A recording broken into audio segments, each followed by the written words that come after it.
Hey guys, MoiDawg here, and today I wanted to let you know that you're playing medic wrong. I'm just kidding. I wanted to go over a few tips on how to be a better medic in Battlefield 5. I'm not talking about best in slot specializations or anything, but how to make better decisions in-game to ultimately be a better asset to your team. Additionally, if you've been here before or you want to jump around, I've also included some timestamps in the info below so you can hit around the key points. I often get asked on stream, what's the best medic weapon? Or, do you have any beginner tips? Although there are plenty of videos talking about the quote-unquote best medic weapons, can't really find anything on how to actually play medic. I've broken this video down into 5 key points. Throughout the video, I'll mention what I consider to be the better choice, but for the most part, take this information and apply it to the way you play medic.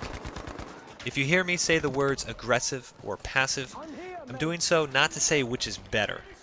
For the purpose of this video, aggressive players typically push objectives ahead of their team, while passive players work behind the front lines and pick up their teammates. Once again, this is a huge generalization, but clarification is needed before we dive in. Ultimately, the Battlefield series, and especially Battlefield 5, is meant to appeal to all types of playstyles. I think medics fit that perfectly. And realistically speaking, if you have both types of players in a game, you are more likely to be successful. Ready? Let's get started. Number 1. You're not thinking about your combat role. Combat roles have been pretty much forgotten about, but don't fall into the trap in thinking that they don't matter. For medics, you get 2 combat roles: field medic or combat medic. As a field medic, you receive additional squad points for healing, and you also sprint faster when you call out to a downed player that you're coming for a revive. As a combat medic, you get increased melee range, and you sprint faster when you're at a lower health. If we take both of these combat roles at face value, it might seem that field medic is always going to be a better choice. You get extra points for your team just for doing your job, and you also get to down players faster. However, for players who are more aggressive, such as myself, a combat medic may be more beneficial. I typically lead my squad, and as a result, I'm usually up close and I push objectives. I am constantly taking fire, resulting in more times I would see the benefit of a combat medic's sprint ability, since I will have lower health. And I often find myself in engagements that an extended melee range is extremely useful. For me, the combat medic fits my unique playstyle better. If you're an aggressive player leading the charge, give combat medic a go for a change. You may find it better suited than field medic, which passive players may find more fitting. Being able to sprint faster and move around as you're taking fire and taking damage may just make the difference between survival and death. Number 2. You're using the same gun on each map. As much as people love the Tommy gun or the Swommy, there are times where those weapons do more harm than good. As a medic, you need to take a look at the map you're spawning into and understand what is going to help you be more successful. Let's take a look at a couple maps and see which weapons may be best. Hamada is one of the most challenging maps for medics. I would recommend playing with something like the ZK383 to give you the ability to engage at further distances. You'll lose the raw damage output of the Swommy or a Thompson, but weapons that are more accurate at longer range, especially the ZK383, which even has a bipod, can help you move between the wide open areas of Hamada. Additionally, if you find yourself dying too often, try picking your most comfortable weapon and stick to the back 3 points, E, F, and G. This area is small enough and has enough cover to allow for more typical medic play. And more often than not, the team that keeps these points wins the map. Panzerstorm is also a good pick for these longer range weapons due to the nature of the points. Don't feel like you have to contest everything on the map. That's what the tanks are for. If you focus on the middle belt, you have plenty of cover on the points, and the decent routes between the 3 of them gives yourself a fighting chance if you do run into contact. Devastation may be the easiest pick for the Thompson or the Swommy in the game, but I would consider using something different, like the MP28 or the MP40 instead, due to the fighting that occurs outside of the center point of Church. As powerful as a Tommy gun is up close and personal, I find myself losing control of the recoil when fighting off of the points. The MP28 has a little better control at medium ranges without sacrificing the 50-round magazine, whereas the MP40 gives a nice balance of hipfire and ADS. Ultimately, everyone is going to have a favorite weapon, but try switching it up a bit. Find a weapon that excels at different ranges and give it a go. You may find that as the maps change, such as going from the artillery pieces on Narvik to pushing the next points and fighting in the city, that different weapons will be more effective. You might want to keep the Tommy gun on certain game modes, like Breakthrough, or Frontlines, or even Rush if we ever get it back, whereas there's a lot of enemies on the point in one area. Make these types of decisions before you press the respawn button. Number 3. You're ignoring the rest of your loadout. As with any class, deciding what gun to use is the first thing you do before you spawn in. But what about your melee weapon? Or your gadgets? When was the last time you changed your sidearm? As a medic, your kit is what makes you so powerful, not your primary.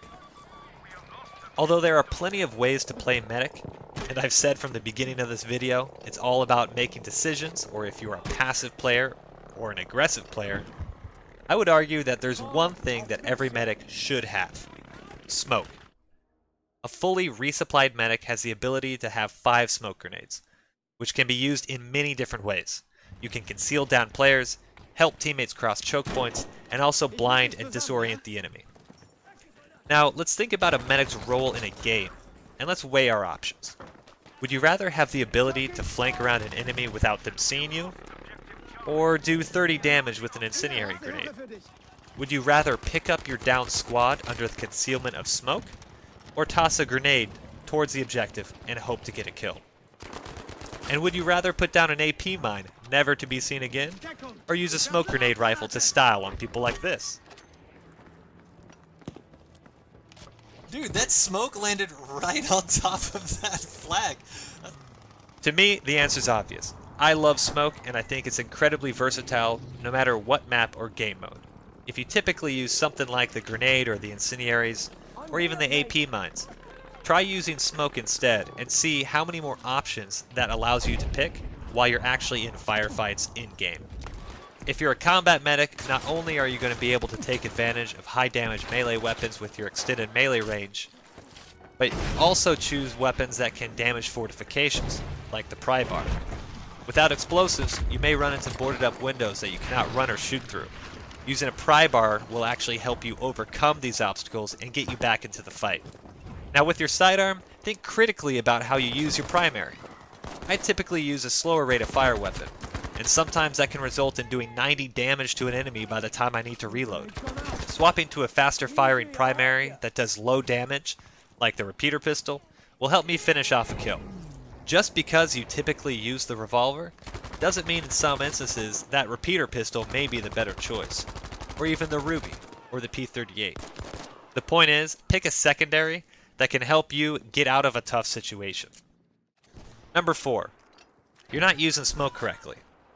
Now, if I want to get to this point, where should I put my smoke? In the road, or on top of the enemy? Now, taking a step back and watching this from afar, it seems obvious that you want to smoke where the enemy is. Smoking open fields or roads will result in you running in blind, giving you the impression that you think you're safe, while the enemy is patiently waiting for your silhouette to pop out of the smoke 10 meters in front of them. Think how smoke is used to conceal movement. Don't put smoke on top of a downed player, but between you and the enemy. When attacking an objective, don't smoke where the attackers have to look, but where they are now. This will cause one of two things to happen. They will either move from their defensive position in order to get a better view, or they will stay where they are, blinded. Both options give your team and yourself an advantage in the situation. Additionally, I typically don't run through smoke. Once popped, I use it to distract and create better flanking options. If you end up blinding yourself with the smoke as well, you haven't created any sort of advantage. Remember that. Number 5. You're not thinking critically about the situation. We're medics, right? Well, let's think triage.